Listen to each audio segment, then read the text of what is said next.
Hello friends, बरायबाय बर्डार्स of info official YouTube चेनेलाव रेशन कार्ड बिग आपडेट सफैदों अफिशियल मोनसे नोटिस दा इनभिलेट जागोन जुदि नोंथांमोना बे खामानिखौ मावाबा आरो जुदि इनएक्टिव एबा इनभिलेट जायोबा माइरं मोननाय नङा लोगोसे अरुणोदय 3.0 आव नट एलिजिबल जागोन एबा नोंथांमोना सेलेक्ट जानाय नङा दा बोरै खालामनांगौ मा खालामनांगौ डिटेल्सखौ लाना फैदों बेखायनो भिडिअखौ नोंथांमोना जोबजासिम नायबानो जाबाय लास्ट डेट बारायबाय स नोंथांमोना KYC होनांगौ नोंथांमोना KYC खौ होथारनांगोन जुदि होआबा प्रब्लेम जानो हागौ स बेनि सायाव डिटेल्सखौ लाना फैदों बेखायनो भिडिअखौ हानायसेबां शेयार खालाम जाहाथे बयबो मिन्थियो आरो बे खामानिखौ मावनानै लानो हायो दा जाय नोंथांमोना बर्डार्स अफ इनफो अफिशियल यूट्यूब चेनेलाव गोदानै फैदों साबस्क्राइब खालामना ला फैबाय थानाय समाव गोदान स्किम लननि सायाव लोगोसे सरकारि साख्रिनि सायाव नोंथांमोना आपडेट मोननो हागोन दा जोङो अफिशियल साइडआव फैग्रोबाय आसाम स्टेटनि पर्टेलाव स बेयाव फैनाय लोगो लोगो नोंथांमोना जायना रेशन कार्ड गैया थाबैनो 15L एबा 15 लाख गोदान रेशन कार्ड सोसननाय हाबाफारिया जागायसिगोन स बेखौहाय बिथांमोना अक्ट'बरनि सिगां खालामगोन होनना बुंदों मानोना अक्ट'बराव मोनसे इलेक्सन दङ बेनो जाबाय पन्चायत इलेक्सन दङ स बेखायनो MCC आ नांगोन नोंथांमोननिया बेनो जाबाय सेप्टेम्बराव अके स सेप्टेम्बरनि सिगां नोंथांमोना बे खामानिखौ मावनाया जोबोर मोजां देन बिनिफ्राय माने गोदान एप्लाइ खालामनाया सेप्टेम्बर सिगां जानायनि चान्सआ दङ दा मोननै टाइपनि गोदान बेयाव जानो गोनां दङ फर्म साबमिटआ बेनो जाबाय रेशन कार्ड गोदान खालामनाय नोंथांमोना बे जाथारसिगोन थाबैनो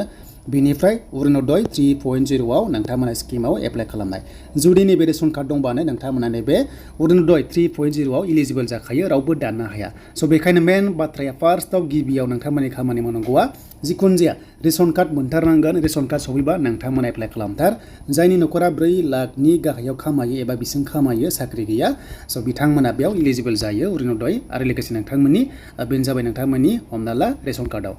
जुदि जोंहा रेशन कार्ड दङबा नोंथांमोना जेब्ला फर्म साबमिट जागोन ना हमना ला अक्ट'बर सिगां अरुणोदय 3.0 जागोन नालाय स नोंथांमोना बेयाव बाहागो लानो हागोन स बेखायनो गभर्नमेन्टआ मोनसे फोसावदों आरोबाव जायनाखि रेशन कार्ड दायो दंखायो जायनाखि माइरं मोनबाय थायो जायखिजाया 1 दाननिफ्राय 10 अक्ट'नि गेजेराव दानाव नोंथांमोना माइरंखौ मोननो हायो दा बे माइरं मोननोनो नोंथांमोना मोनसे KYC होनांगौ अके KYC दायो लागासिनो दङ बिनि लास्ट डेटखौ बारायबाय 7 जुलाइसिम नोंथांमोना स्क्रिनाव नाय 7 जुलाइसिम बेखौहाय नोंथांमोननिखौ बारायबावबाय मानोना दायो दैज्लां बोथोर गोबां खामानि मावनाय दांनाय सोलिगासिनो दङ बेखायनो सम मथे बिथांमोना KYC खौ होनो हायाखैमोन बेखायनो दा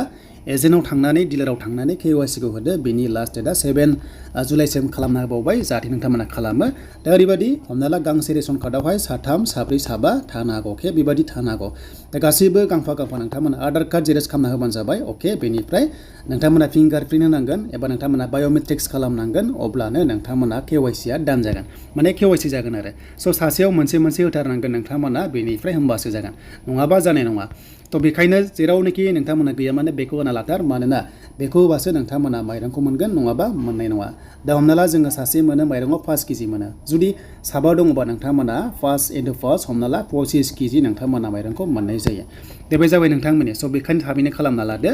दा बेनो आरो नोंथांमोननि आपडेटआ गोदान रेशन कार्डआ 15 लाख आसाम स्टेटआव जागोन बेनिफ्राय आरो लोगोसे नोंथांमोननि अरुणोदय 3.0 आवबो जागोन थ बेनिफ्राय जेब्ला जायो फर्म साबमिट जायोबा नोंथांमोनजों खबर होगोन बे चेनेलाव जाहाथे नोंथांमोना नायबाय थायो प्लास बेनिफ्राय नोंथांमोननि अरुणोदय 3.0 आ अके बियो अफलाइनसो जायो बियो अनलाइन जाया अके स बियो अनलाइन जाया नोंथांमोना बेखौबा फार्स्टआव स्टेटनिफ्राय नैबेहाय हरो बेनो जाबाय डिस्ट्रिक्टआव हरो अके डिस्ट्रिक्टआव हरो DC अफिसाव फार्स्टआव हरगोन एन्ड बे DC अफिसनिफ्राय हमना ला ब्लक अफिसाव हरो अके बे ब्लक अफिसाव हरो आरो बेनिफ्राय बे ब्लक अफिसनिफ्राय नैबे BCDC अफिसाव हरो एबा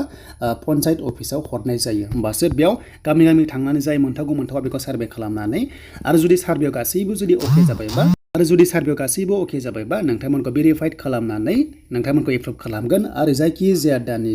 नोंथांमोना 10 अक्ट'आव 1950 रांखौहाय सरकारा नोंथांमोननि एकाउन्टआव डाइरेक्ट सोगोन बेनो जाबाय अरुणोदय दा बेनोमोन हानायसेबां शेयार खालाम भिडिअखौ नायनानै मोजां मोनदोंबा लाइक कमेन्ट शेयार आरो जायफ्रा चेनेलाव गोदान साबस्क्राइब खालामनानै नोंथांमोना लानो हागोन